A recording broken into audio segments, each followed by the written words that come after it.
இன்றைக்கி நம்ம பார்க்குறது வந்து நெல் சாகுபடி. நெல் சாகுபடியில் விவசாயிகள் அனைவரும் மக்களால் பெரிதும் விரும்பப்படக்கூடிய ஒரு ரகம் தான் வெள்ளைப்பொன்னி. வெள்ளைப்பொன்னி அரிசி விரும்பாதவர்கள் யாரும் கிடையாது.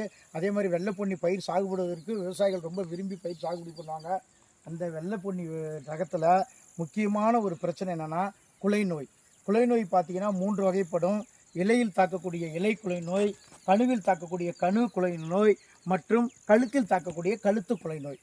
இந்த குலை நோய் வந்துருச்சுன்னா நீங்கள் இப்போ பார்க்குறீங்க பாருங்கள், இந்த வயலில் குலை நோய் தாக்கப்பட்ட ஒரு இடத்துல தாக்கப்பட்ட இடம் கொஞ்சம் கொஞ்சமாக இலையில் நடுவில் நெற்றிக்கண் போன்ற புள்ளிகள் தோன்ற ஆரம்பிக்கும்.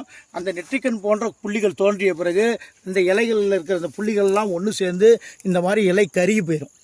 கருகி போய் பரவி கொஞ்சம் கொஞ்சமாக பரவி மொத்த பயிரும் அழித்து விடும். அதனால் நெற்பயிர் சாகுபடி, குறிப்பாக வெள்ளைப்பொன்னி பயிர் சாகுபடி இருக்கிற விவசாயிகள் தக்க முறையில் பயிரை பார்த்து அடிக்கடி பயிரை பார்வையிட்டு குலைநோய் தாக்குதலிருந்து பயிரை காப்பாற்றிட தகுந்த நேரத்தில் தகுந்த மருந்துகளை தொடர்ந்து தெளித்து வந்து இந்த குலைநோயிலிருந்து பயிர்களை காத்திட அறிவுறுத்தப்படுகிறது.